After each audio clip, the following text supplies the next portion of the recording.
예수님을 믿는 자도 고난을 당하는가, 이 제목으로 말씀을 나누겠습니다. 이 세상에 살아가는 세월 동안 우리는 여러 가지 고난을 당합니다. 예수님을 믿으면 고난을 안 당한다고 그렇게 말하는 사람이 간혹 있는데 그렇지 않습니다. 예수님을 믿는 사람에게도 고난은 다가옵니다. 하지만 예수님을 믿는 사람은 고난에 굴복하지 아니하고 고난을 극복할 수 있는 능력을 주님께로부터 받는 것이 다른 것입니다. 예수님께서는 우리를 위해서 죄를 대신 짊어지시고 십자가에서 고통당할 때 내가 다 이루었다, 그 말씀을 우리에게 남겨주신 것입니다. 우리가 극복하지 못할 어떠한 원수도 없이 주님께서 다 이겨서 승리의 길을 열어놓았다고 말씀하신 것입니다.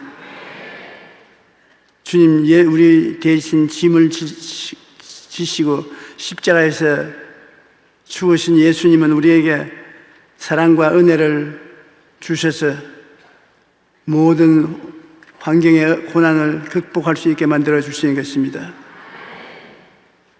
하나님의 아들 예수님도 사람이 당하는 고난을 다 당하셨습니다. 한번 예를 들어보면 갈릴리 호수의 풍랑이 다가와서 배들이 전복되고 사람들이 물에 빠져 죽을 위기에 처했을 때 예수님도 배를 타고 그 바다를 건너면서 주무셨습니다. 그렇게 풍랑이 심히 일어났는데도 배 안에서 주님께서는 주무셨습니다. 히브리서 4장 15절을 보면 우리에게는 있는 대제사장은 우리의 연약함을 동정하지 못하실 리가 아니요 모든 일에 우리와 같이 시험을 당하신 대로 죄는 없으시니라고 말씀하십니다. 예수님을 믿는 사람들은 예수님이 당하신 모든 고난을 바라보고 그 의미를 알고 믿고 기도하면 하나님의 성령이 우리를 도와주시는 것입니다. 마가복음 4장 35절로 38절에 보면 그날 저물 때 제자들에게 이르시되 우리가 저편으로 건너가자 하시니 그들이 무리를 떠나 예수를 배에 계신 그대로 모시고 가매 다른 배들도 함께 하더니 큰 풍랑이 일어나며 물결이 배에 부딪혀 들어와 배에 가득하게 되었더라. 예수께서는 고물에서 베개를 베고 주무시더니 제자들이 깨우며 이르되 선생님이여 우리가 죽게 된 것을 돌보지 아니하시나이까. 절망적인 음성으로 주님을 깨우쳤습니다. 제자들이 절망적이 되어 주님을 깨우치시니 일어나 바람과 바다를 꾸짖으시니 즉시 잠잠하게 되었다. 예수께서 깨어 바람을 꾸짖으시며 바다들을 이르되 잠잠하라 고요하라 하시니 바람이 그치고 아주 잔잔하시더라.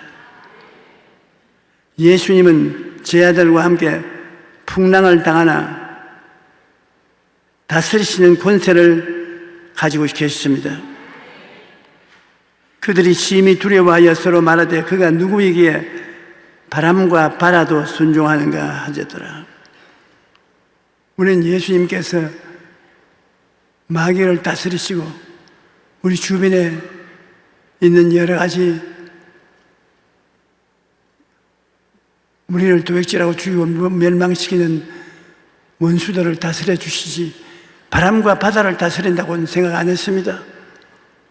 그런데 성경에 보면 예수님께서 바람도 다스리시고 바다도 다스리시네.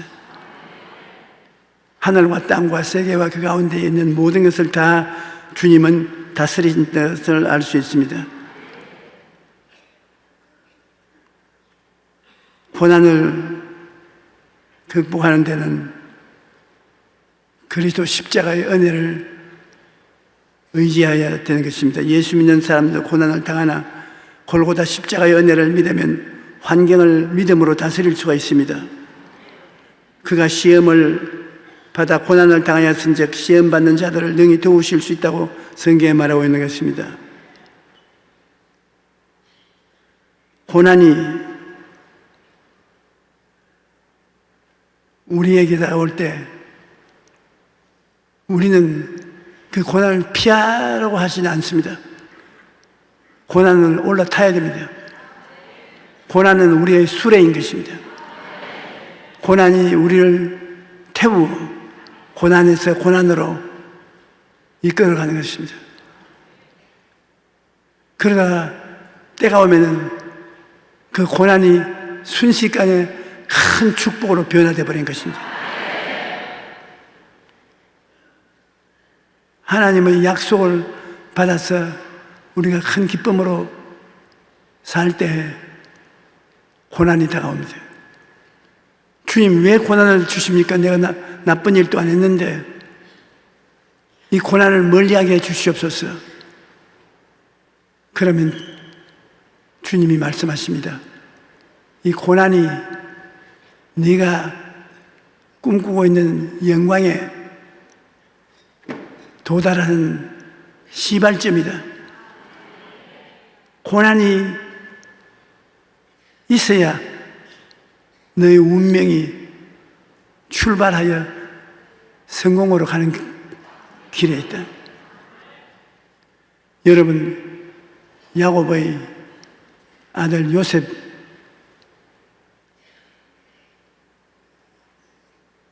형제들 앞에서 곡식당들이 일어나 자기 보고 절한다는 것을 말하고 해와 달과 11별이 절하더라고 해서 가족들이 꿈꾸는 자로 굉장히 멀리하여 있었습니다.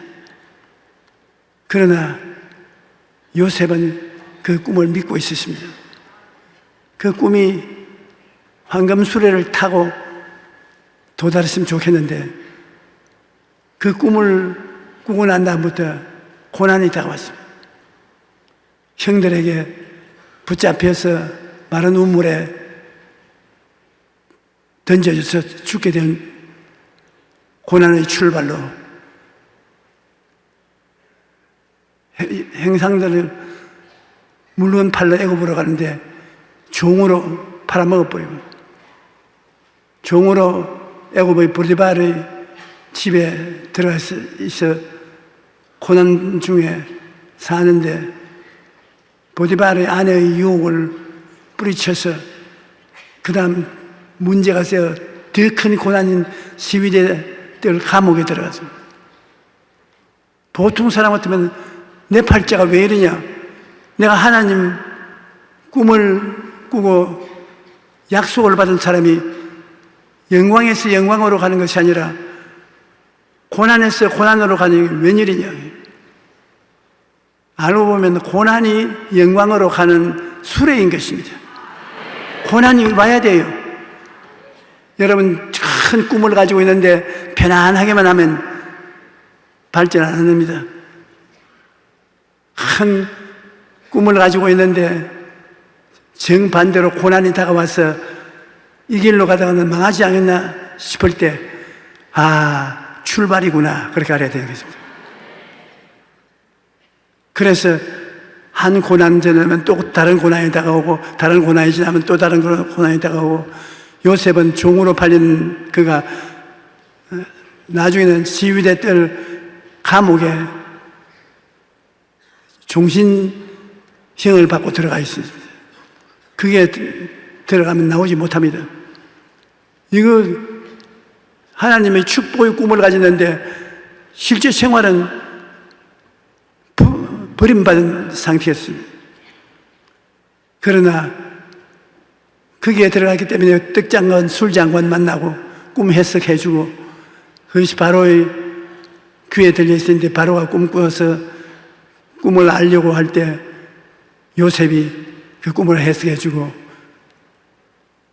그 고난이 급속도로 변해서 애굽의 국무총리가 됐습니다.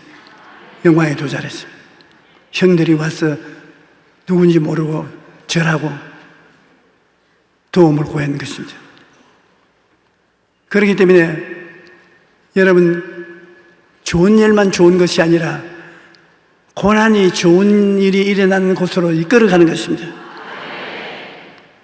큰 영광은 큰 고난을 가져오고 적은 영광은 적은 고난을 당하게 하는데, 고난을 당할 때 원망과 불평과 탄식하지 마십시오. 요셉은 고난당했을 때 불평 한마디도 안 했습니다. 그는 하나님만 의지했었습니다. 고난이 다른 고난으로 또 다른 고난으로 바통을 넘겨주면 그 고난이 수레가 되어서 하나님이 예비한 영광으로 들어가게 되는 것입니다. 우리는 갈보리 십자가 위에 서 있는 예수 그리스도의 고난당한 형태를 바라보고 마음속에 믿음을 얻을 수가 있는 것입니다. 십자가에서 흘린 보배로운 피로 말미암아 죄사함을 받고 의롭다함을 얻게 되고 허물을 사함받고 성령을 받게 되고, 예수님이 채찍에 맞았으므로 무서운 고통을 당했는데 그 우리 병 고침 받는 조건이 되는 것이고, 예수님이 또한 나무에 매달려서 저주를 받아서 고통을 당했는데 예수님은 우리의 저주를 대신해서 나무에 달렸으므로 우리의 생활에 아브라함의 복이 오게 만들어주시고, 예수님은 죽었다가 부활했습 죽음의 엄부를 이기고 부활했기 때문에 우리는 죽음이 겁나지 않은 것은 예수님 안에서는 부활의 생명이 있기 때문인 것입니다. 그러므로 십자가의 오중복음만 자세히 살펴보아도 그게 소속된 병이나 고통을 극복할 수가 있습니다. 죄의 은혜를 통하여 죄와 허물을 극복하고,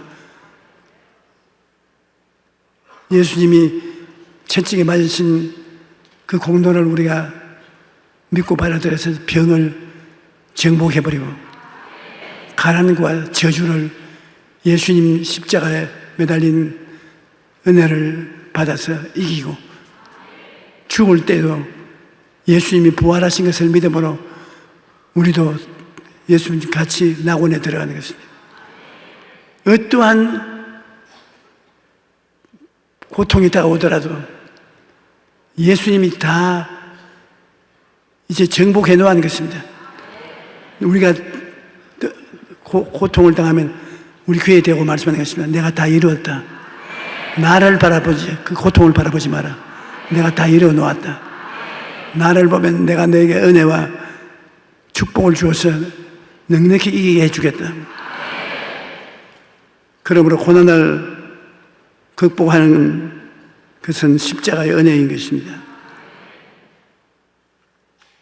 죄와 허물, 병, 저주, 죽음을 예수님께서 다 다스려 놓았기 때문에 주님을 의지하면 우리가 넉넉히 다스리는 것입니다. 히브리서 13장 12절 보면, 그러므로 예수도 자기 피로서 백성을 거룩하게 하려고 성문 밖에서 고난을 받으셨느니라. 너희 중에 고난당하는 자가 있느냐? 그는 기도할 것이요 즐거워하는 자가 있느냐? 그는 찬송할 것이라. 긍정적인 생각, 확고한 꿈, 흔들리지 않는 믿음, 창조적인 말씀의 선언을 성령께서 받으시사 우리를 위해 다스려 주시는 것입니다. 사랑하는 자들아, 너희를 연단하려고 오는 불시험을 이상한 일 당하는 것 같이 이상히 여기지 말고 오히려 너희가 그리스도의 고난에 참여하는 것으로 즐거워하라. 이는 그의 영광을 나타내실 때 너희로 즐거워하고 기뻐하게 하려 함이라. 우리가 조금만 더 깨달으면 고난은 예수 그리스도 안에서 우리에게 큰 축복으로 있거든 수레인 것입니다. 저주가 아니라 수레인 것입니다. 그러므로 고난 올 때 너무 피하려고 애쓰지 말고 감사를 하셨습니다. 하나님, 고난을 보내셔서 내 운명의 출발점을 알려주심을 감사합니다. 여러분이 다 마음속에 꿈을 가지고 있지요. 이 꿈이 언제 이루어질지 모르지만 마음의 꿈을 가지고 있는데 여러 가지 고통스러운 시련이 많이 다가옵니다. 그러면 여러분이 알아야 될 것은 이 고통스러운 시련이 꿈에게로 나아가는 출발점이다. 고통이 없으면 출발을 안 하는 것입니다. 고난이 다가오면 출발하는 표시이거든요. 내 형제들아, 너희가 여러 가지 시험을 당하거든 온전히 기쁘게 여겨라. 이는 너희 믿음의 시련이 인내를 만들어낸 줄 너희가 알미라. 인내를 온전히 이루라. 이는 너희를 온전하고 구비하여 조금도 부족함이 없게 하려 함이라. 너희 중에 누구든지 지혜가 부족하거든 모든 사람에게 후히 주시고 잊지 아니하는 하나님께 구하라. 그리하면 주시리라. 오직 믿음으로 구하고 조금도 의심하지 말라. 의심하는 자는 마치 바람에 밀려 요동하는 바닷물결 같으니 이런 사람은 무엇이든지 주께 얻기를 생각하지 말라.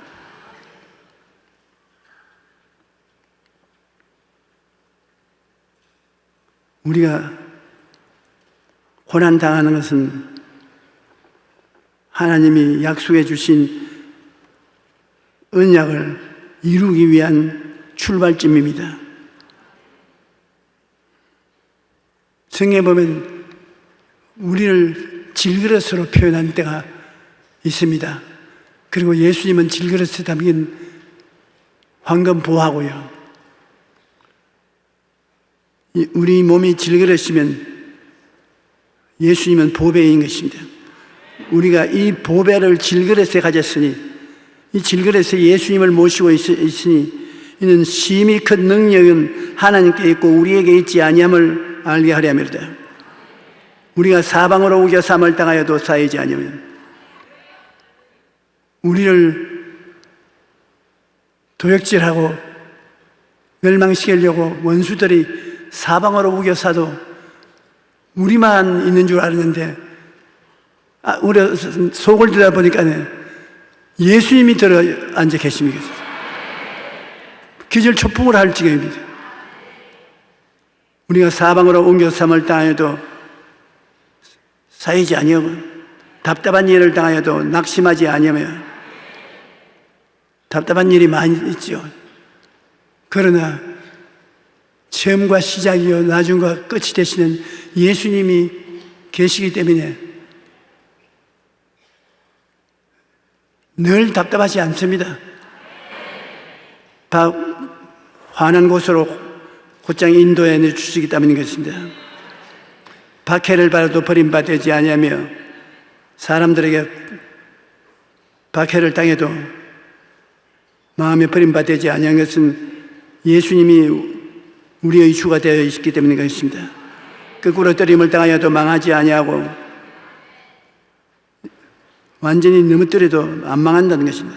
우리가 항상 예수의 죽음을 몸에 짊어지면 예수의 생명이 또한 우리 몸에 나타나게 하려면, 우리 살아있는 자가 항상 예수를 위하여 죽음에 넘겨오면 예수의 생명이 또한 우리의 죽을 육체에 나타나게 하려면, 그리스도 예수를 믿고 사는 동안에 예수로 말미암아 죽을 고생을 많이 하면 그 다음에는 예수를 통해서 부활의 생명의 넘치는 은혜를 체험할 수 있다는 것입니다.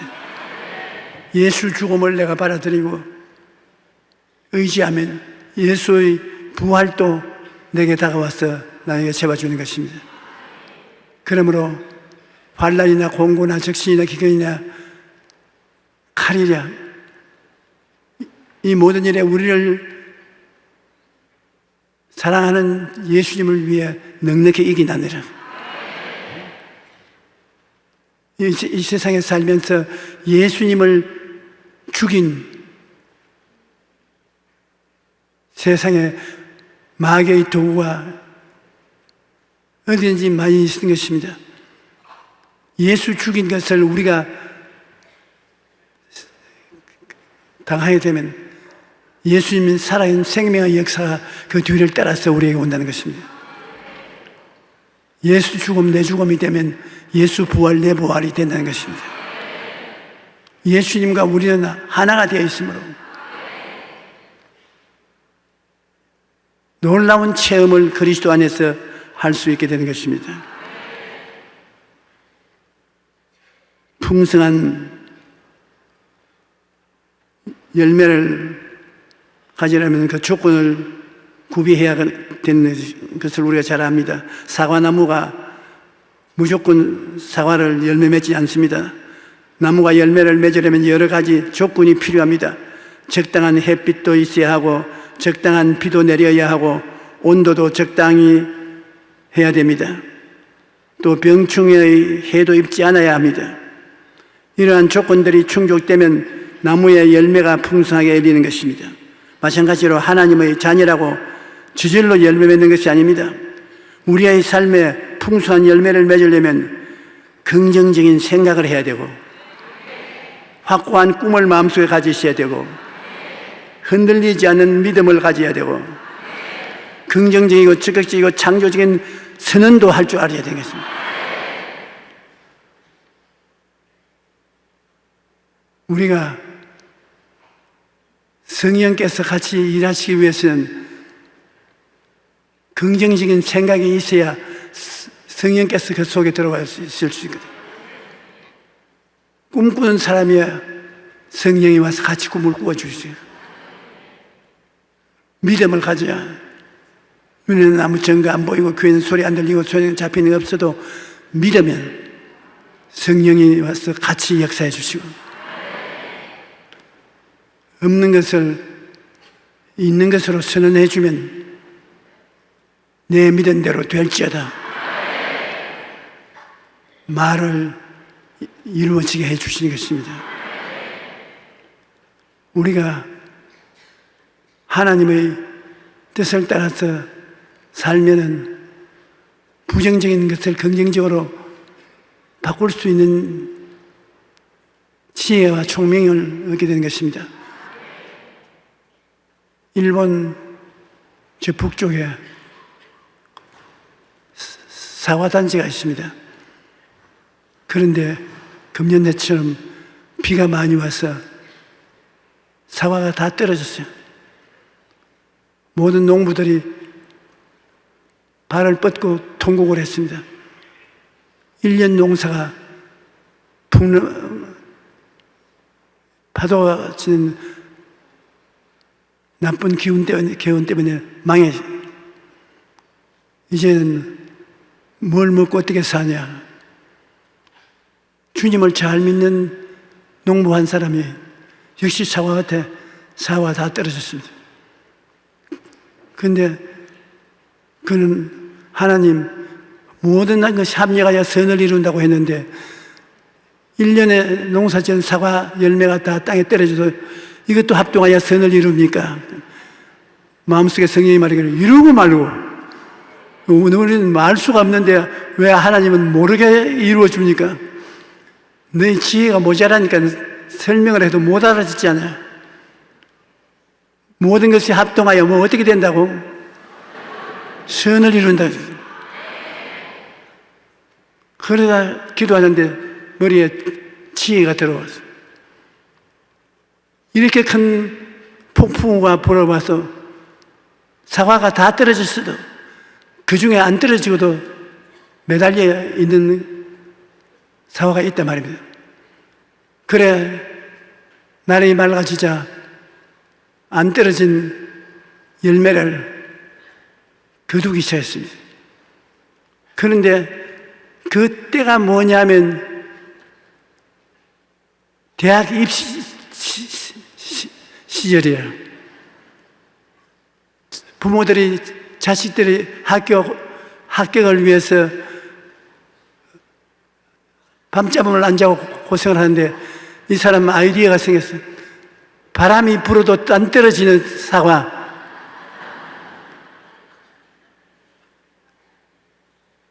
낙제하지 않은 사과 열매를 사잡수시라고. 그러니까 부모님들이 이 집 대문 앞에 줄을 서요. 그 사과 사 먹으려고. 사과 하나를 보통 때보다도 10배나 비싸게 불러도 깡그리 다 팔았어요. 그는 풍년에 사과 수입한 것보다 더 많은 수입을 얻었어요. 내가 그 이야기를 읽었는데 상당히 내가 혼자 웃었습니다만 입담이 없어서 내가 오늘 여러분을 웃기지 못합니다.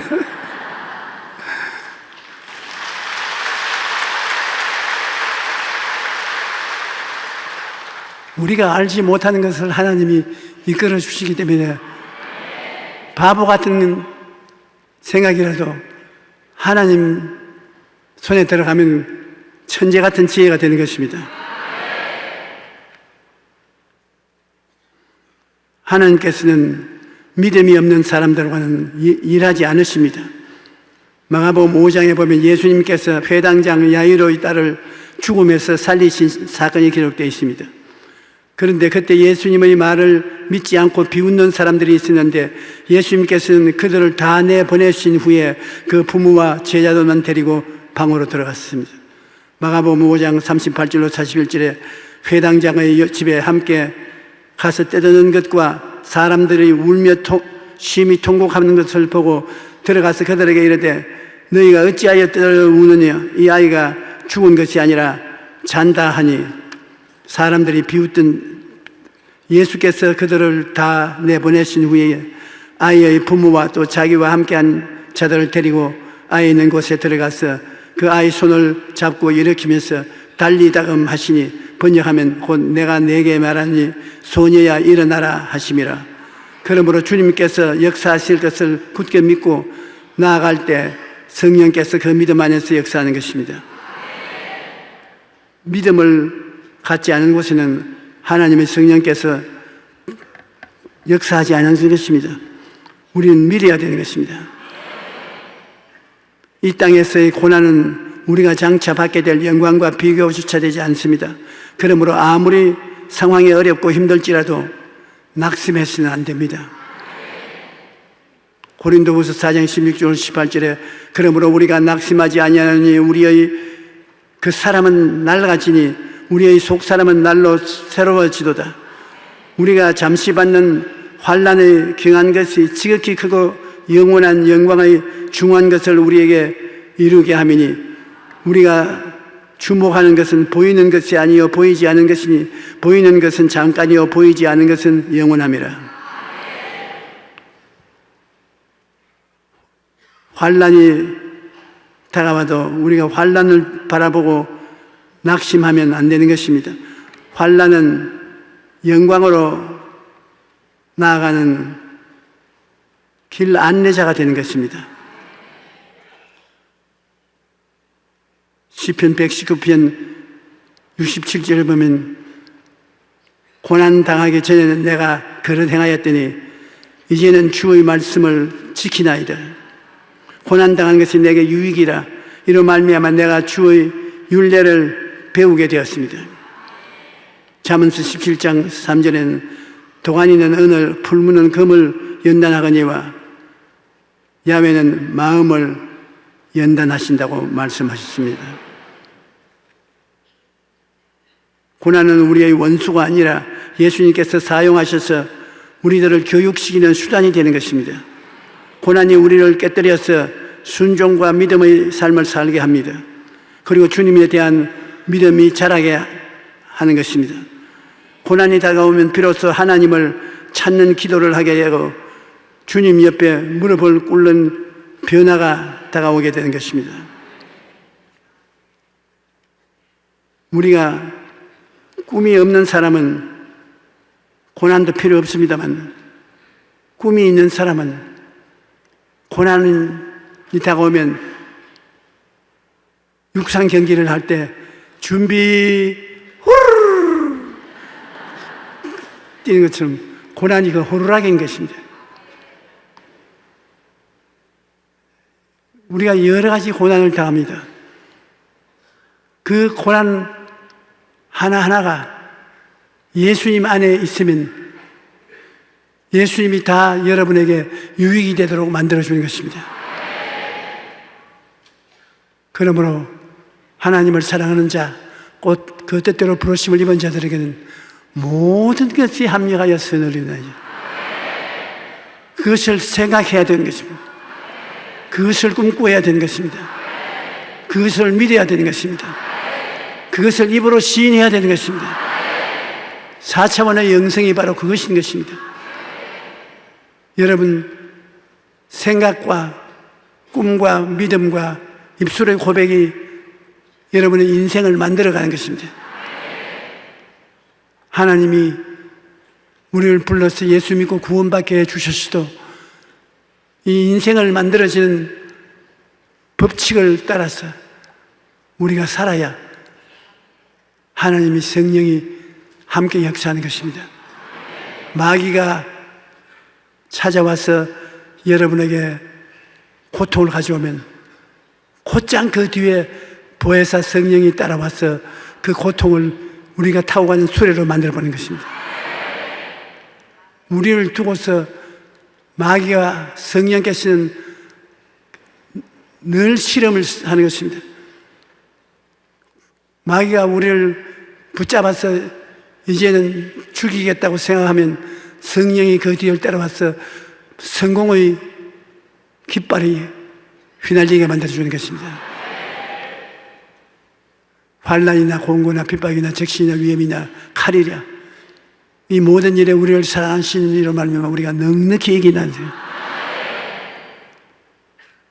이 세상에 환난 고통 없는 곳이 어디 있습니까? 다 환난 고통이 있습니다. 그러나 성령이 어디 계십니까?